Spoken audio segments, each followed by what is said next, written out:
to repress it and stay strong, and the other one is like, forget everything else. I'm going to get mine, self-preservation at the end of the day. But when you knew, I mean, again, this isn't like first time seeing this play or understanding the work. What did you have to do to approach certain tidbits to not elevate it, but deepening the impact from a cinematic level? There's certain nuances that I noticed from you, but I wanted you to kind of talk to them a little bit without. Yeah, you know, when you approach the work like this, you have to start over.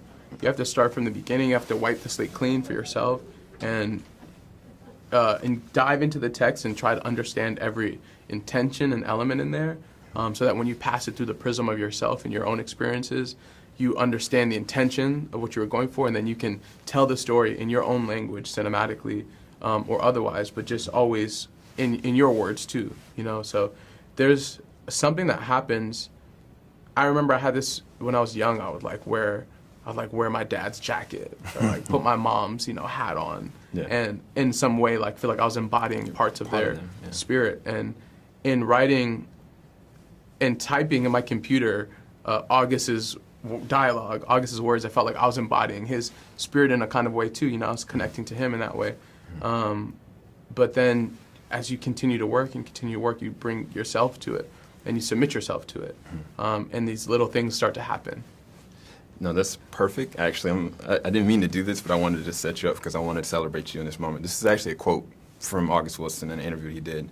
He basically said this: "I would like people to take away many things from this, but I hope their minds went on their own heritage, what they got from the past and how they used it. Have you used it to be productive? Have you passed it on? And I hope that impulse, that desire moves forward."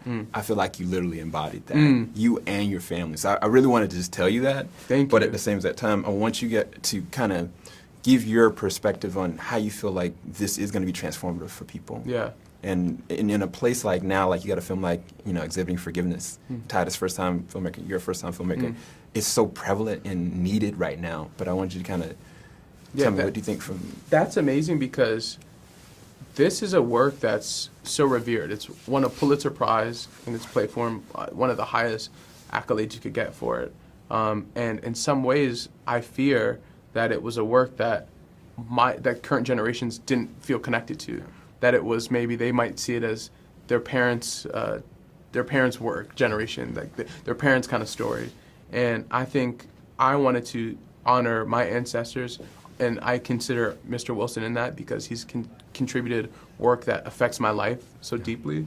And I wanted to take it from him and be the guide passing it down to the next generation that will then take it and run with it and build on what he's done, what I've done, and add their own chapter to the legacy, and keep it going, because we're from a proud culture, one that reveres its heroes. Yeah. We hold ours up. We carry them with us, inside of us, and I want to continue that tradition.